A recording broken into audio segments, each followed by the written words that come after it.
Hello student, स्वागत है आपका अपने YouTube channel MH study point में। आज हम पढ़ने वाले हैं कक्षा 10 के मैथ की प्रश्नावली 4.2। जैसा कि आपको पता है, जिन बच्चों ने शुरू से बैच देखा है कि हमने 4.2 से पिछली जो एक्सरसाइज हैं सारी कवर कर ली हैं, और इसी बढ़ते क्रम में आज हम प्रश्नावली 4.2 जो द्विघात समीकरण के चैप्टर की 4th चैप्टर हमारा द्विघात समीकरण है, क्वाड्रेटिक इक्वेशंस को कहते हैं इंग्लिश में, उसकी 4.2 प्रश्नावली है। आज हम इनके गुणनखंड करना सीखेंगे। वैसे मैंने बताया है, पिछली वीडियो में बताया था कि मैंने जो है इसका द्विघात समीकरण का बेसिक और गुणनखंड विधि से ज्ञात करना, मूल निकालना, किसको कहते हैं मूल निकालना, और विविक्तर वाला जो सूत्र होता है, त्रिधराचार्य का जो सूत्र होता है द्विघात समीकरण हल करने का, वो सारी चीजें मैंने पिछली वीडियो में एक डिस्क्रिप्शन में, मैं इसमें भी डाल दूंगा डिस्क्रिप्शन में, जो वीडियो बनाई है उस वीडियो में मैंने सारा कुछ डिस्कस किया हुआ है जो बेसिक है द्विघात समीकरण का। क्योंकि अब हम किताब पढ़ रहे हैं तो हम ज्यादा बेसिक डीपली नहीं जा सकते, तो आज हम केवल दो द्विघात समीकरण जो किताब के मुताबिक द्विघात समीकरण के गुणनखंड करने हैं और मूल निकालने हैं, केवल वही काम करेंगे। अगर आपको जीरो लेवल से बिल्कुल द्विघात समीकरण का गुणनखंड निकालना सीखना है और कैसे गुणनखंड निकालते हैं, कैसे द्विघात समीकरण को ज्ञात करते हैं, तो मैं लिंक डिस्क्रिप्शन में डाल दूंगा द्विघात समीकरण वाला वीडियो का, आप उसको जाकर देख लीजिए पहले। और आपको अगर बेसिक क्लियर है तो कोई बात नहीं, आप यहीं से स्टार्ट कीजिए। प्रश्नावली 4.2 का देखो, पहला सवाल है गुणनखंड विधि से निम्न द्विघात समीकरण के मूल ज्ञात करो। क्लास 10th मैथ का NCERT का मैथ है, जो बोर्ड एग्जाम CBSE हो चाहे यूपी बोर्ड हो, सबका कॉन्सेप्ट एक ही रहता है, बस लैंग्वेज का फर्क है, सभी के लिए इंपॉर्टेंट है। तो सवाल है गुणनखंड विधि से निम्न द्विघात समीकरण के मूल ज्ञात करो। मूल ज्ञात करने का मतलब क्या है, जो हमारे समीकरण किसके पदों में है, x के पदों में, तो x का मान निकाल दो, वही हमारे मूल है। तो क्या होता है इसमें, मैंने बताया है कि बेसिक अगर आपको क्लियर नहीं है तो इसका वीडियो मैंने लिंक डिस्क्रिप्शन में डाला है, उसे जाकर देख लीजिए, वहां से आपका बेसिक क्लियर हो जाएगा बिल्कुल द्विघात समीकरण का। तो इसमें ये जो लास्ट में होता है इसे लाना होता है गुणा करके, ये जो होता है, यानी कि द्विघात समीकरण की जो हमारी फॉर्म होती है पहले इसे लिखना है, ये होती है ax² + bx + c = 0। यानी कि जो बिना x वाला बिना चर वाला पद होता है, ये होता है हमारा गुणा करके लाने वाला। तो हमें गुणा करके लाने हैं 10, और ये माइनस का निशान, ये वाला निशान जो है डिसाइड करता है कि घटा के लाने हैं जोड़ के लाने हैं। तो घटा के लाने हैं हमें 3, ऐसा पहाड़ा पड़ेंगे, गुणा करके 10 आए और घटा करके आए 3, तो क्या पहाड़ा होगा, 5 दूनी 10, 5 में से 2 गए, 3 बचे। देखें यहाँ पर, देखें x² - 5 - 2, ये वाला x, ये वाला -10 = 0। बिल्कुल एज इट इज सब चीज ऐसे उतारेंगे, बस 5 दूनी 10 वाला पेयर रखेंगे। x² माइनस के को अंदर जाएगा तो माइनस के 5x, ये वाला x पर जाएगा। अब जब माइनस यहां जाएगा तो minus minus plus 2x, minus के 10 = 0। अब यहां से x कॉमन लेंगे तो यहां हो जाएगा x - 5, यहां से प्लस के 2 कॉमन लेंगे तो x - 2 पंजे 10 = 0। 2 से 10 5 बार। अब ये दो ब्रैकेट एक जैसी आती है तो इसको हम लिख लेते हैं शुरू में, एक ब्रैकेट बाहर निकाल लेंगे और एक ब्रैकेट बनती है हमारी ये वाली x + 2 वाली, x + 2 = 0। अब क्या करेंगे, देखो बराबर में 0 है तो इसका मतलब ये भी 0 है और ये भी 0 के बराबर है, तो x - 5 = 0 रखेंगे, माइनस के 5 इधर जाएंगे, प्लस के 5 हो जाएंगे, तो x बराबर आ गया प्लस का 5। ऐसे ही x + 2 = 0 रखेंगे, अब x प्लस का 2 इधर जाएगा, माइनस का 2, x बराबर आया माइनस का 2। तो कुल मिला के पहले वाले सवाल के जो हमारे मूल आए हैं, कहा है ना मूल ज्ञात कीजिए, तो एक मूल आया हमारा +5 और एक मूल आया हमारा -2। मैं फिर एक बार बता रहा हूं, अगर आपका द्विघात समीकरण के गुणनखंड निकालने का बेसिक क्लियर नहीं है तो प्लीज आप एक बार वीडियो डिस्क्रिप्शन में लिंक है, उसे जाकर देख लीजिए। आप बिल्कुल जीरो लेवल से मैंने उसमें समझाया, तो आपको इसमें कुछ भी दिक्कत नहीं आएगी। ठीक है, यहां पर देखें, जैसा कि मैंने बताया ये लास्ट वाली संख्या गुणा करके लानी होती है, तो यहाँ 6 है, तो ऐसा होता है कि जो x² का गुणांक होता है, हमारा x² गुणांक कितना 2, इसकी गुणा करके यहाँ पर जो संख्या आती है वो लानी होती है कायदे में, यानी कि 6 दूनी 12, यानी गुणा करके लाने हैं हमें 12। जैसे कि यहाँ पर था, यहाँ पर कुछ नहीं था तो 1 था, तो 10 ही कम 10 था, तो मैंने उसी हिसाब से आपको 10 ही बता दिया था। इस सवाल में 6 दूनी 12 है, तो 12 गुणा करके कितने लाने हैं 12, और यहाँ के निशान है माइनस का, तो घटा के कितने लाने हैं x का मतलब कुछ नहीं है, तो यहाँ पर x के गुणांक में 1, यानी घटा के लाना है 1 और गुणा करके लाने हैं 6 दूनी 12, तो 4 तिया 12, 4 में से 3 गया 1 बचा, ये पेयर ठीक है। 2x² + 4 - 3 और ये वाला x माइनस के 6 = 0। 2x² ये वाला प्लस 4x - 3x - 6 = 0।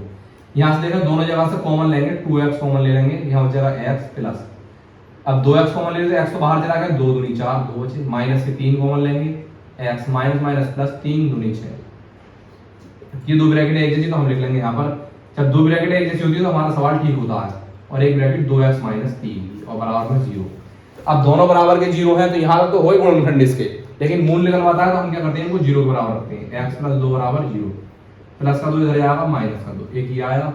ऐसे 2x माइनस 3 बराबर 0, 2x बराबर माइनस 3 के इधर प्लस का 3, x बराबर 3/2 गुणा में ये वाले जो 2 है बटे में आ जाएंगे। एक मूल आया माइनस का 2 और एक मूल आया माइनस सॉरी प्लस के 3/2। ये दो सवाल हो गए। इसके बाद तीसरा सवाल देखिए।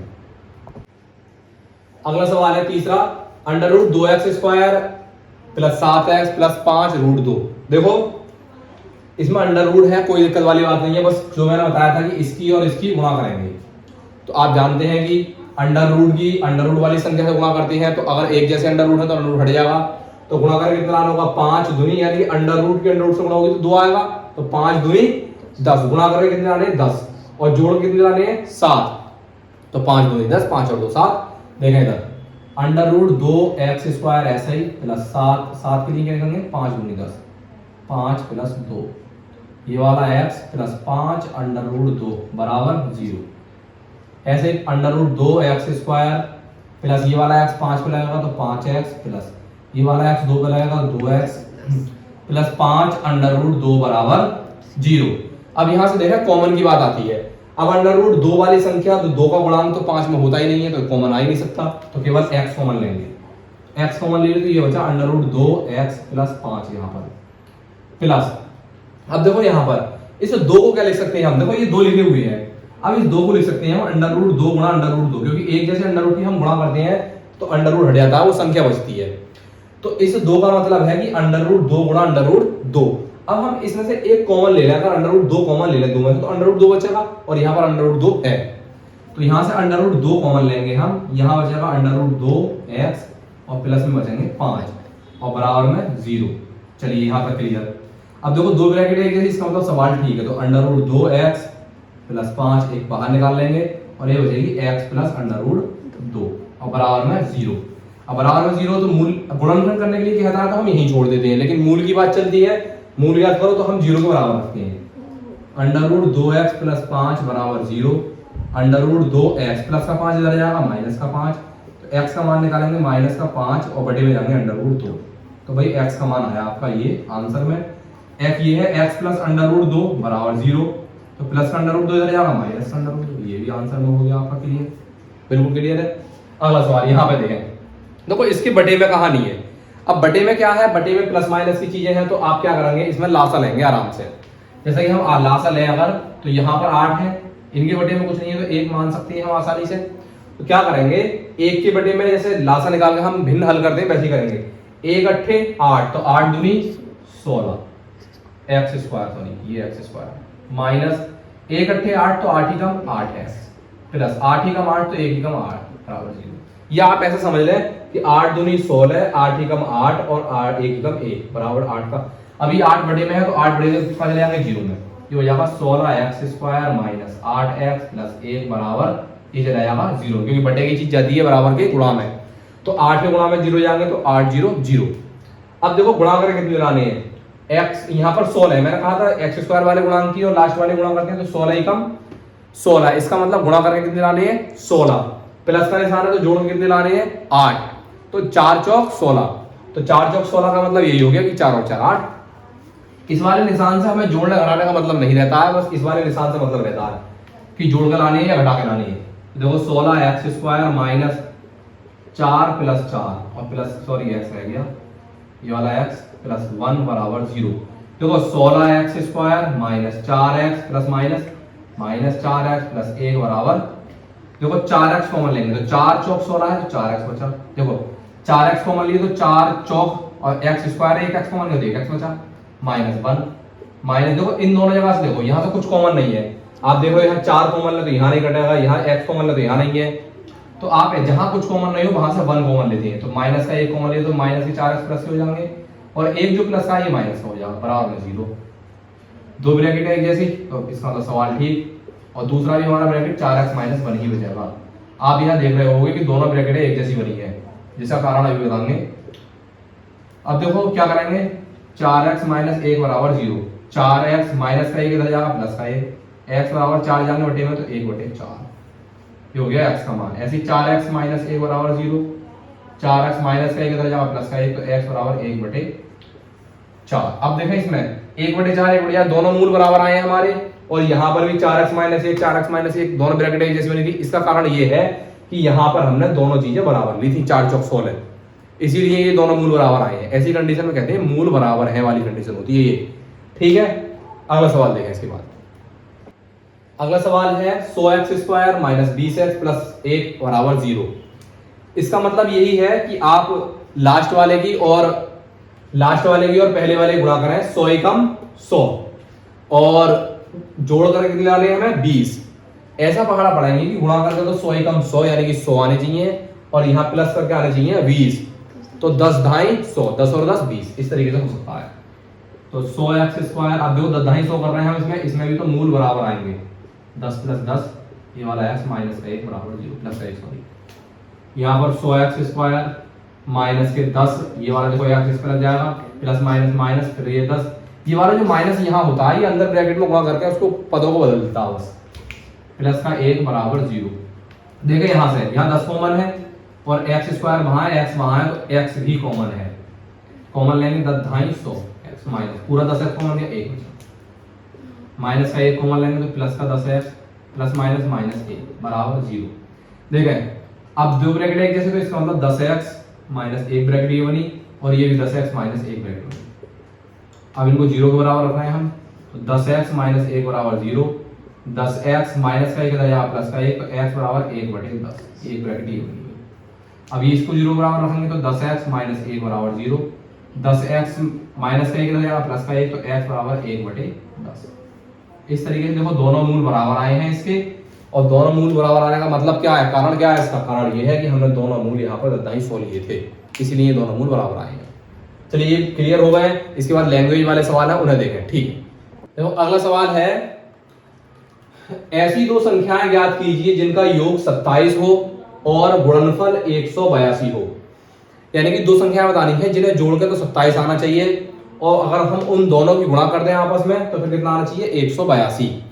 देखो ऐसे सवालों में क्या करते हैं, मैंने पहले से ही अपना एक सिद्धांत बताया है कि सवाल में जो पूछता है वही मान लो। दो संख्याएं ज्ञात कीजिए तो हम कहेंगे माना पहली संख्या, माना पहली संख्या बराबर कितनी x मान ली भाई, पहली संख्या कितनी मान ली हमने x। अब सवाल में कहा है योग 27 हो। अब किसी संख्या का मान लो किन्हीं दो संख्याओं का योग अगर 27 है, किसी भी यहां लिख दूं मैं, चलो यहां पे लिख देता हूं योग बराबर है 27। ये चीज देखें आप, ये अंडरलाइन वाली चीज है, इसी चीज से हम दूसरी संख्या निकालेंगे। अब देखो किन्हीं दो चीजों का, मान लो एक चीज ये है प्लस एक चीज ये है, इन दोनों का योग है भाई 27, ठीक है।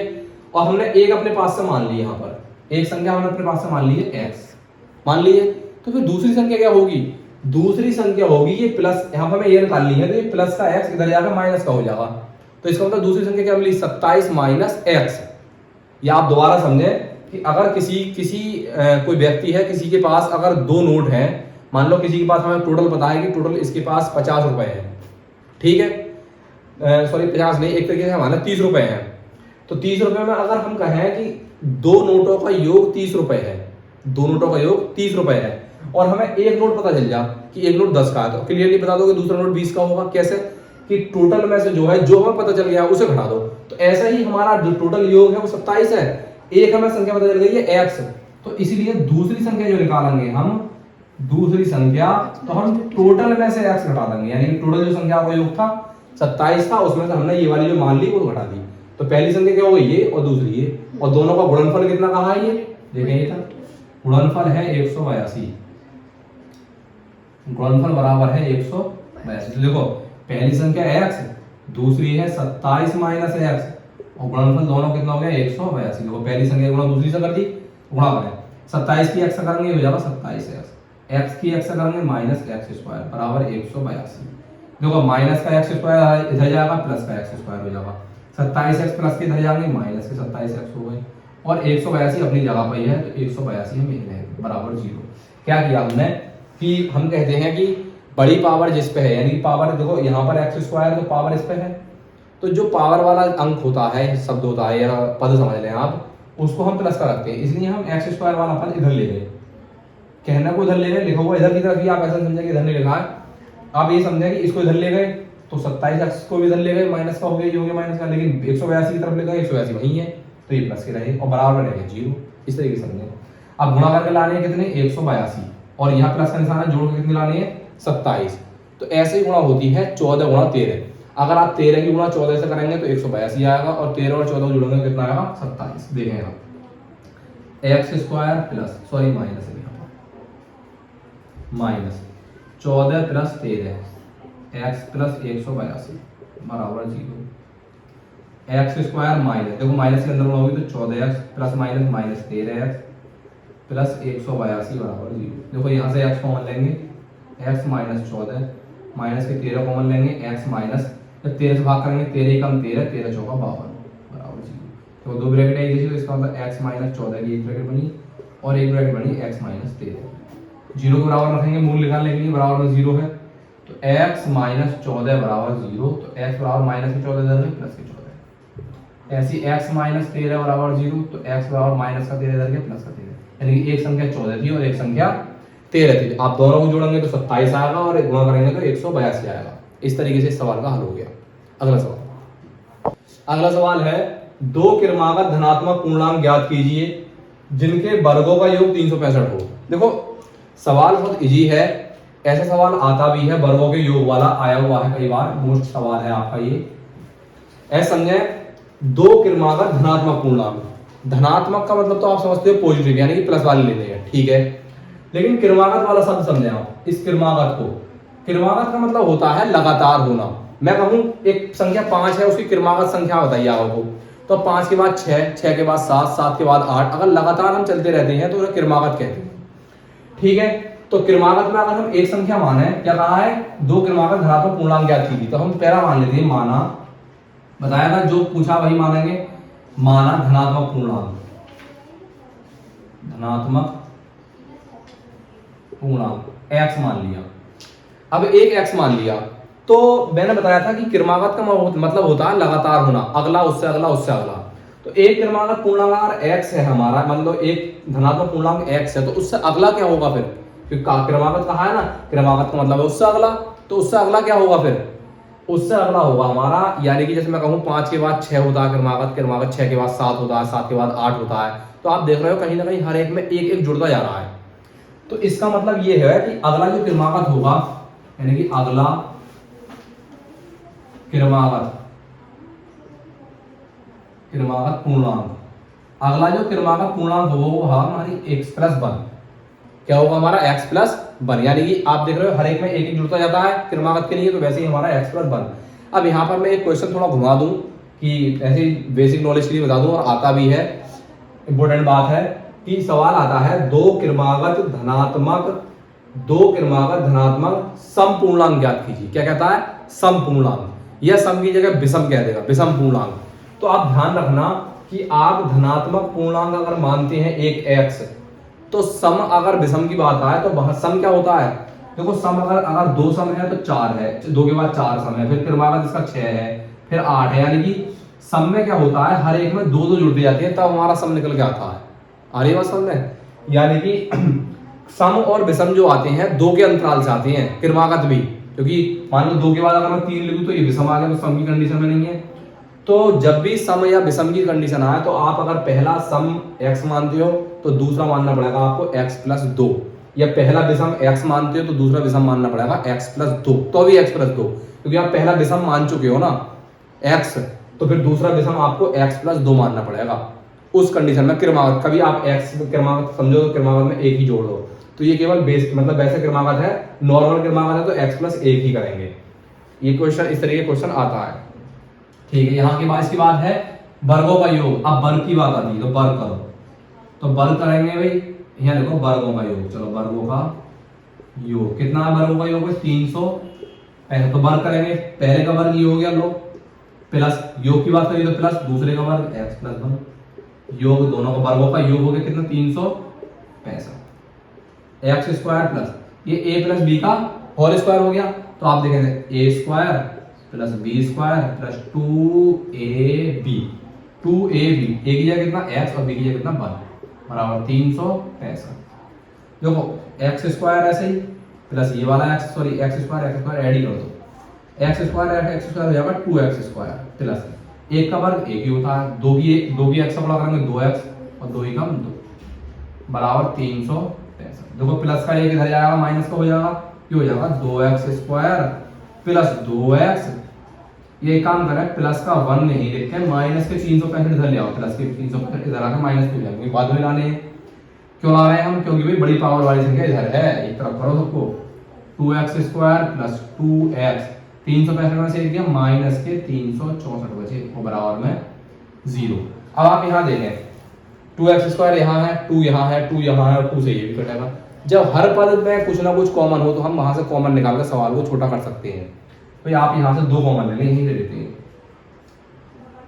x square plus x minus 2 ही कम 2 बचे 16 2 8 16 2 2 4 बराबर 0। तो 2 जीरो में चले जाएंगे, तो जब 2 ये गुणा में है यहाँ 0 के बटे में चले जाएंगे, 0 हो जाएगा तो क्या बचेगा x square plus x minus 182 और बराबर 0। सवाल बन गया गुणा करके 182 लाओ और घटा करके कितने 1 x बचा ना, तो x का मतलब होता है 1।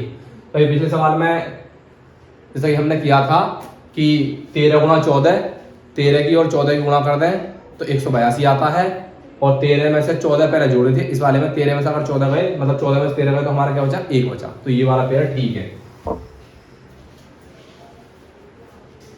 देखो x स्क्वायर प्लस यहाँ माइनस का निशान तो घटा के 14 माइनस 13 ये वाला x minus 100 x square plus देखो ये 14x plus minus 13x minus 100।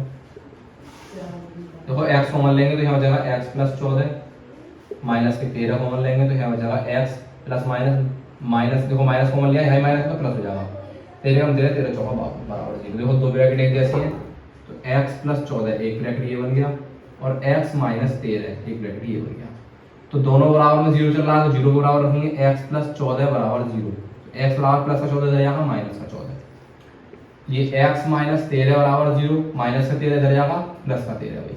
अब एक बात समझे, इसमें दो मान आए हैं, एक माइनस का एक प्लस का, तो आप इस लाइन को देखें ये कहा धनात्मक पूर्णांक, अब धनात्मक में कहा तो ये क्या है ऋणात्मक, तो इसका मतलब ये हमारा अमान्य मान कहलाता है भाई।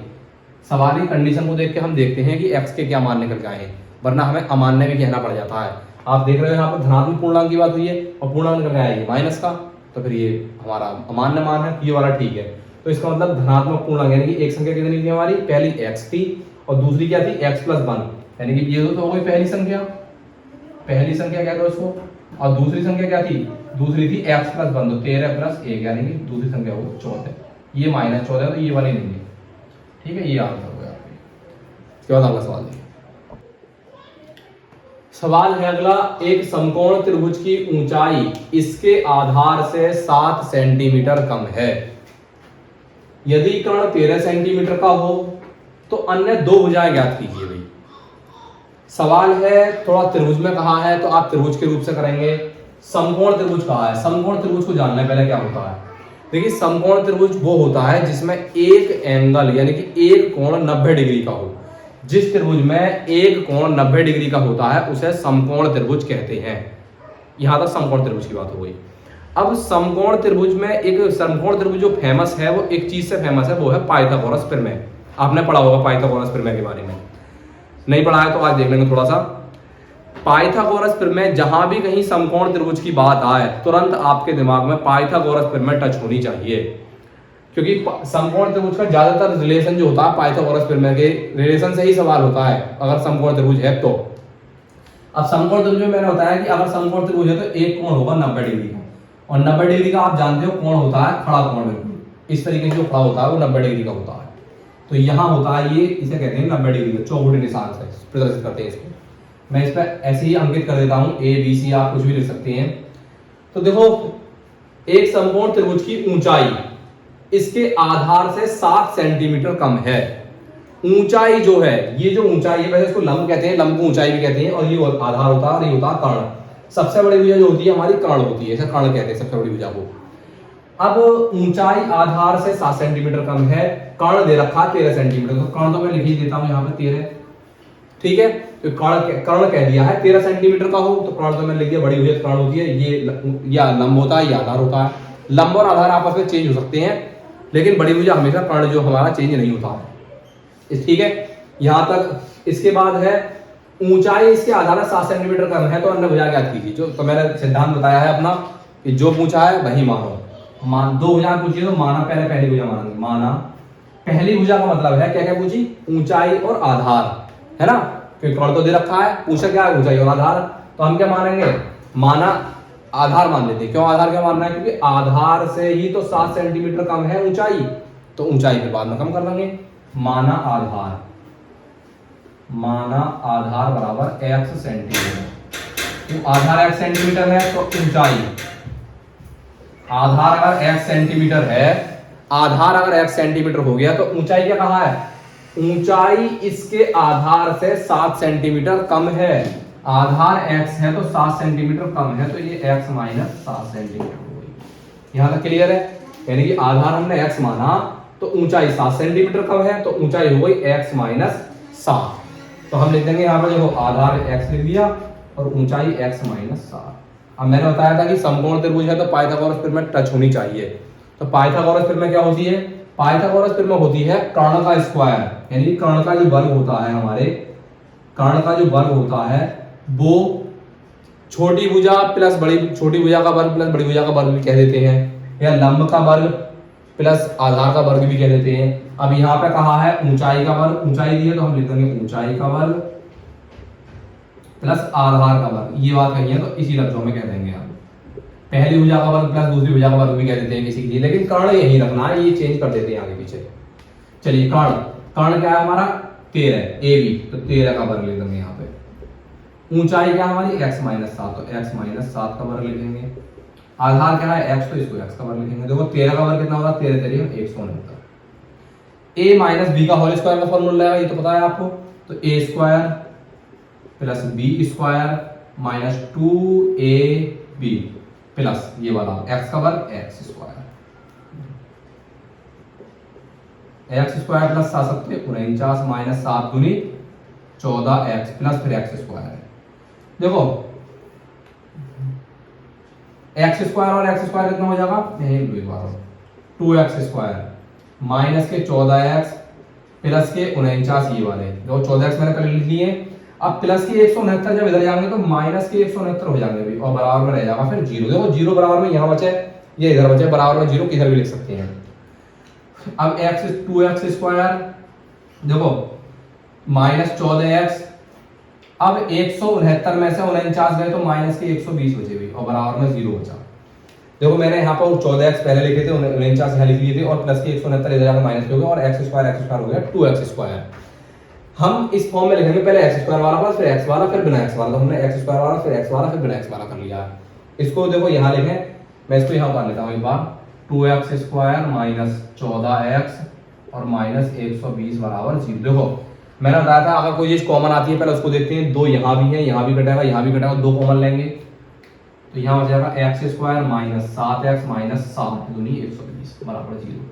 अब दो जो ये गुणा में बाहर चीज होती है, सबके गुणा में ये बटे में चली जाती है बराबर की, बराबर वाली संख्या की, तो दो 0 के बटे में 2 जाएंगे तो 0 हो जाएगा। फिर कुल मिलाकर संख्या बची x square minus 7x minus 60 बराबर, सवाल बना गुणा करके 60 और घटा करके 7, तो 12 पंजे 60, 12 में से 5 गए 7 बचे, x square minus 12 minus 5 x minus 60 बराबर 0, minus 12x minus minus plus 5x minus 60 बराबर 0।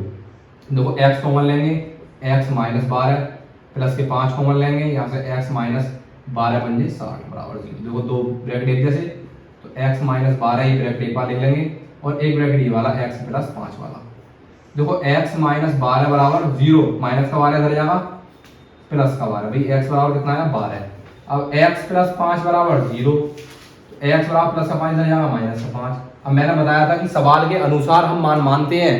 अब ये x बराबर माइनस 5 आया है तो x क्या माना था हमने, आधार, तो आप जानते हो कि आधार कभी माइनस में आ सकता है, कभी कोई लंबाई माइनस में आ सकती है, कभी भी नहीं आ सकती, कोई क्षेत्रफल कभी माइनस में नहीं आ सकता। तो जो माइनस में नहीं आ सकता उसको लिख देते हैं अमान्य।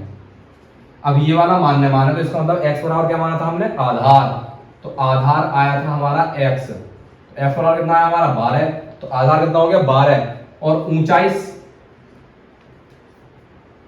ऊंचाई 7 सेंटीमीटर कम थी, तो यहाँ लिखेंगे ऊंचाई 7 सेंटीमीटर कम थी भाई, तो 7 कम कर दो भाई, तो 5 बचे। यानी कि ऊंचाई 5, आधार 12 और कर्ण कितना है 13। तो दो अन्य दो भुजा हमारी ये आ गई।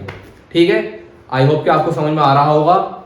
तो इसी तरीके के सवालों के लिए आप अगर वीडियो पसंद आ रही है तो वीडियो को लाइक करें, अपने दोस्तों के साथ शेयर करें, सभी को बताएं। इस पर कंप्लीटली कोर्स कराया जाएगा, आपको कोई अतिरिक्त कहीं भी अतिरिक्त कोई भी शुल्क देने की आवश्यकता नहीं है। बिल्कुल ये मैंने बिल्कुल जो गरीब बच्चे हैं और जो सिर्फ यूट्यूब का सहारा मानते हैं, तो मैंने उनके लिए ही ये बैच स्टार्ट किया है। आप चैनल को सब्सक्राइब करके चैनल से जोड़ करके आप पूरी वीडियो देखिए और जो है आप अपना कोर्स कंप्लीट कीजिए। अगला सवाल देखिए, अगला सवाल है, सवाल लिखने में बहुत लंबा है, बहुत मेहनत लगी लिखने में, थोड़ी टाइम लग गया।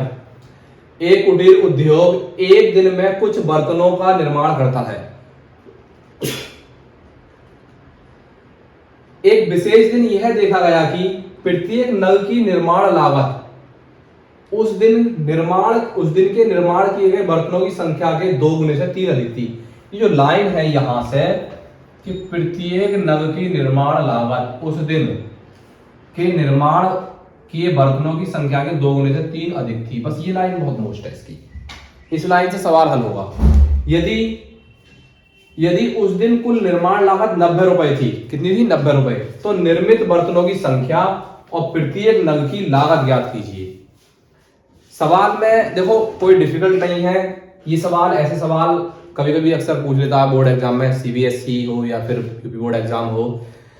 पैटर्न दोनों का बिल्कुल एनसीईआरटी सेम है। अगर आपका कोई फ्रेंड सीबीएसई पैटर्न से है तो बिल्कुल सवाल यही होगा, बस इंग्लिश में लिखा हुआ होगा, सवाल बिल्कुल यही है। तो आप उसको ये सॉल्यूशन दिखाते हैं, बिल्कुल वही सॉल्यूशन है। तो वो ये वीडियो मतलब जो बनाता हूँ सीबीएसई या आईसीएसई जो भी बोर्ड है या यूपी बोर्ड, सभी के लिए इंपॉर्टेंट है। तो इसमें देखो सिर्फ लैंग्वेज वही होगी, इंग्लिश में सिर्फ फर्क होगा, मतलब ये जो सवाल है वही होगा, सिर्फ इंग्लिश में लिखा हुआ होगा, इतना फर्क होगा। सॉल्यूशन सबका सेम रहता है। देखो सवाल में कहा है कि एक कुटीर उद्योग में कुछ बर्तन निर्माण करता है, यानी कि कोई कारखाना है जहां बर्तन बनते हैं, यहां समझे। और एक दिन यह देखा गया कि प्रत्येक नग की जो लागत है, यानी कि प्रत्येक नग की जो निर्माण लागत है, वो एक नग जो बन रहा है वो कितना बन रहा है, कितने में बन रहा है, कि उस दिन जो निर्माण करे बर्तन, यानी कि जो उस दिन बर्तन बने हैं, जो एक नग लग रहा है, समझे, एक जो नग लग रहा है उस नग की जो लागत है, जो नग की लागत है, वो जो है उस दिन जितने बर्तन बन रहे हैं उनकी संख्या के 2 गुने से 3 अधिक है। नग की जो लागत है, यदि उस दिन कुल निर्माण लागत यानी कुल जो की लागत लगी है, यानी कि जितने बर्तन बने सबकी लागत 90 रुपए है, तो निर्मित बर्तनों की संख्या और प्रत्येक नग की लागत ज्ञात कीजिए। तो हम सवाल का वही सिद्धांत है, जो पूछा वही मानेंगे, अभी ज्यादा कंफ्यूज ना हो। तो निर्मित बर्तनों की संख्या माने, ठीक है, माना उस विशेष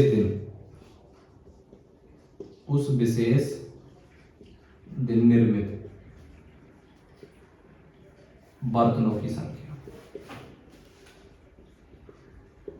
यानी कि ऐसा समझो कि उस दिन x बर्तन बने, पूछा नहीं निर्मित बर्तनों की संख्या बताइए, तो हम x का मान निकालेंगे तो ये वाला मान निकल आएगा, ये x का मान है, और ये वाला भी बताएंगे।